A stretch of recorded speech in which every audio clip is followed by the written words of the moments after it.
Bienvenidos, estamos aquí en una nueva transmisión de la Izquierda Diaria, una entrevista en este caso con Luis Campos. Él es coordinador del Observatorio Social de la CTA y vamos a estar charlando sobre los datos que publicó la semana pasada el INDEC, los datos de pobreza, datos preocupantes, donde por un lado, si bien hay una leve mejora en los números de la desocupación, el dato de pobreza sigue siendo realmente preocupante y nos vamos a meter con ese tema con Luis Campos, coordinador del Observatorio del Derecho Social de la CTA.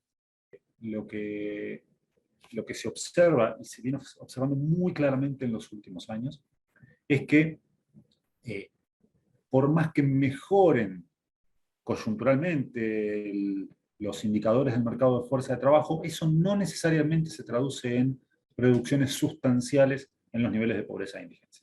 Esto que vos decías, el fenómeno de los trabajadores pobres, es decir, trabajadores, trabajadoras que tienen un puesto de trabajo, incluso a jornada completa, y cuyo ingreso no les permite comprar la canasta de bienes y servicios que el INDEC establece como canasta mínima para estar por encima de los niveles de pobreza o de los niveles de indigencia, pero fundamentalmente de los niveles de pobreza.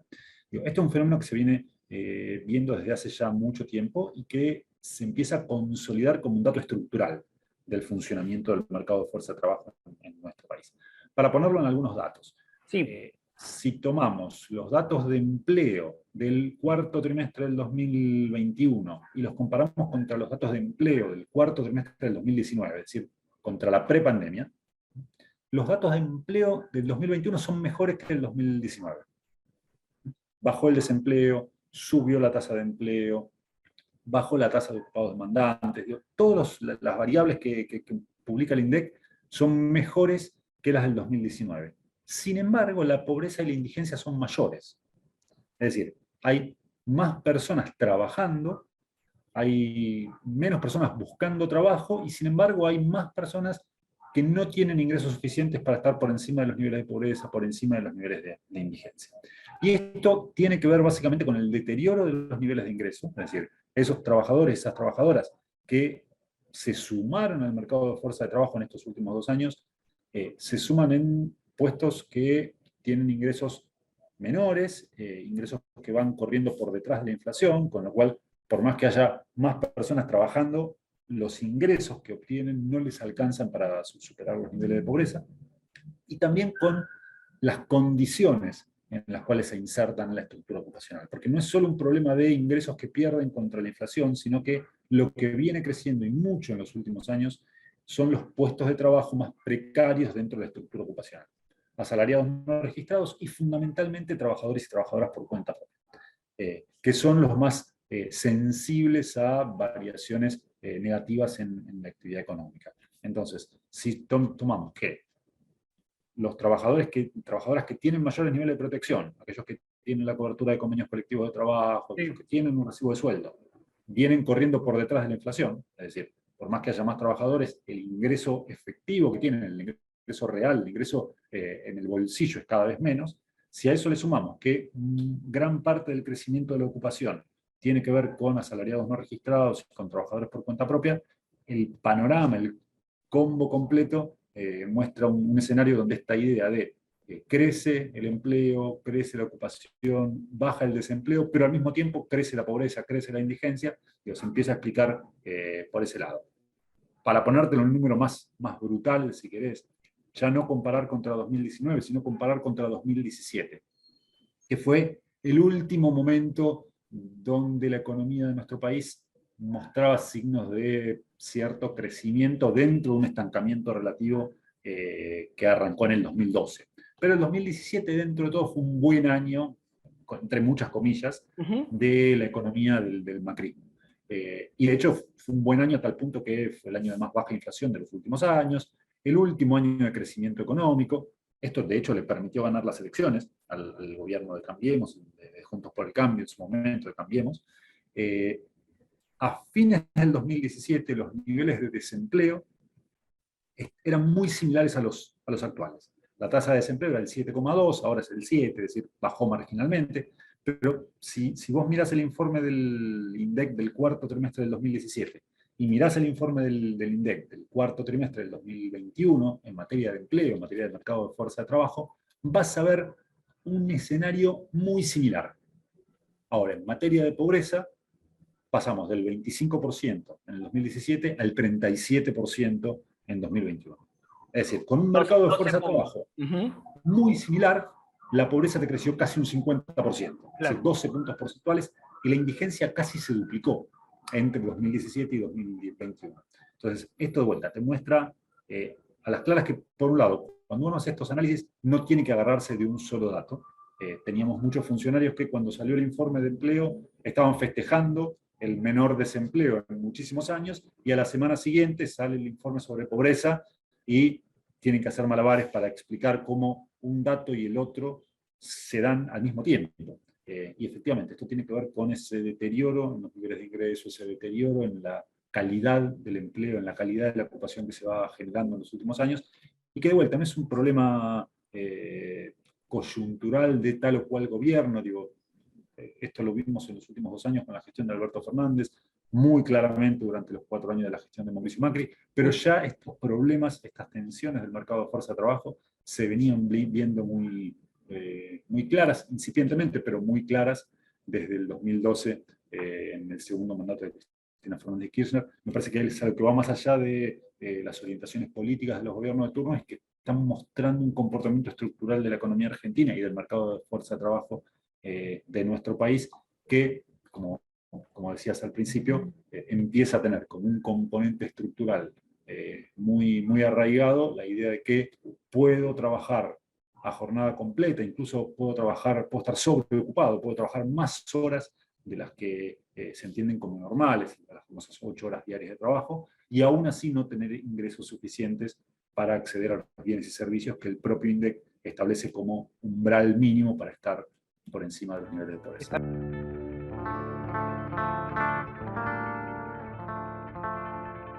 Fundamentalmente la evolución del ingreso de los trabajadores registrados, y Bien, fundamentalmente del sector privado. bien. Porque el promedio del ingreso de trabajadores registrados efectivamente no cayó en comparación con fines del 2019. Estamos en los mismos niveles. El salario real tuvo alguna oscilación a lo largo de estos últimos 2 años, pero en términos generales estamos en los mismos niveles de diciembre del 2019. Ahora, esto en promedio, y es el dato que mira Moroni y que resalta Moroni. Está diciendo, pasó la pandemia y el salario real no cayó.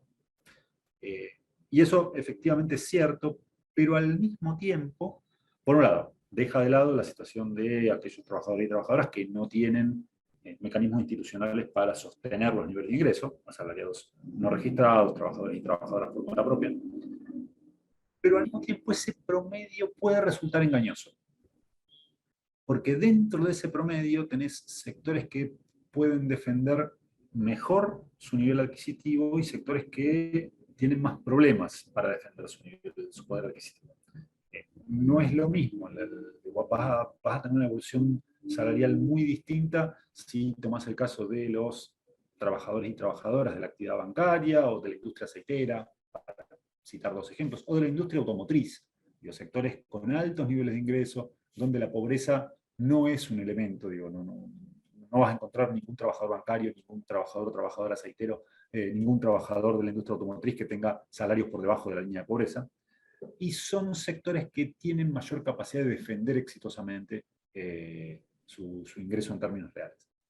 Sin embargo, si vamos a otros trabajadores y trabajadoras registrados que entran dentro de ese promedio, pero que tal vez tengan menos capacidad de sostener o de defender su poder adquisitivo, por ejemplo, trabajadoras de casas particulares, entran dentro de ese promedio porque son trabajadoras registradas en una porción minoritaria, pero no menor, y estamos hablando de casi 500.000 trabajadoras de casas particulares que están registradas y que tienen paritarias que ajustan en general por debajo de los niveles de inflación. Y ahí sí vas a tener casos de trabajadoras fundamentalmente registradas, con ingresos por debajo de los niveles de pobreza. Entonces, ese promedio que mira el ministro Moroni, sobre todo en contextos de una inflación tan importante, tan elevada, puede esconder, y de hecho esconde, la presencia de trabajadores que aún estando registrados tuvieron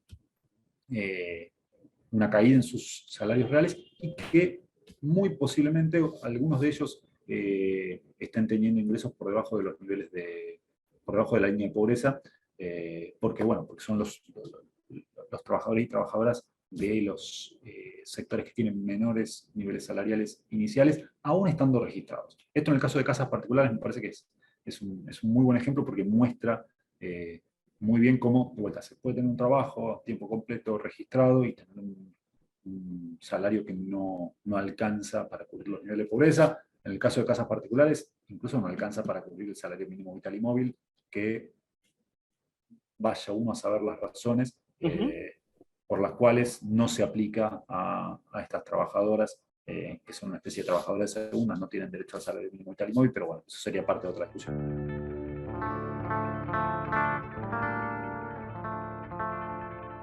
Ahí lamentablemente la inflación se transformó en un elemento que no puede estar ausente en ningún análisis. Argentina venía teniendo problemas macroeconómicos importantísimos desde hace ya más de una década. Hoy la macro está completamente rota. ¿Qué significa que la macroeconomía está completamente rota? Que no sabemos cuáles van a ser, que anualizado el primer trimestre va a estar por encima del 70% anual. No hay salarios que puedan empardar la inflación, estamos corriendo por detrás todo el tiempo, y esto, como cuando hablamos de pobreza e indigencia, estamos hablando de pobreza e indigencia por ingresos, automáticamente impacta en los niveles de pobreza e indigencia. Me parece que ahí hay un tema que hoy lamentablemente no puede soslayarse en ningún tipo de análisis. En materia de empleo, Argentina viene presentando serios problemas desde hace mucho tiempo.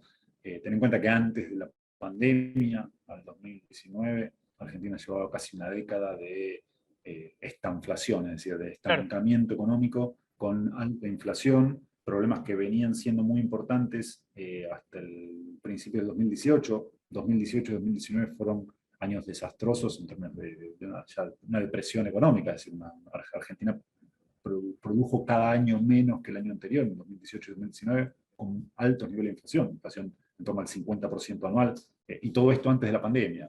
La pandemia profundizó todos esos problemas, y si bien dentro de todo el 2021 en materia de capacidad económica hubo un crecimiento muy importante, todavía los principales desafíos y los problemas que traía la economía y el mercado de fuerza de trabajo en nuestro país en el 2019 siguen ahí presentes, siguen estando ahí, y te diría potenciados aún más por el salto inflacionario que estamos atravesando en estos días, donde pasamos en términos estructurales de una inflación del 25% a una inflación que se consolidó entre el 40 y el 50, y actualmente muy por encima de esos números, con lo cual me parece que ahí es un poco el combo que tampoco está claro, digamos, si la película del salto inflacionario se termina ahora, en abril, digamos.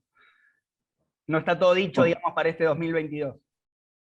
Es que no sabemos. Lamentablemente la incertidumbre de lo que va a pasar en el 2022 es absoluta. De hecho, gran parte de los sindicatos están empezando a plantear seriamente la posibilidad de negociar trimestralmente sus salarios, es decir, acortar los plazos de negociación, porque nadie puede tener una claridad respecto de lo que nos depara este año.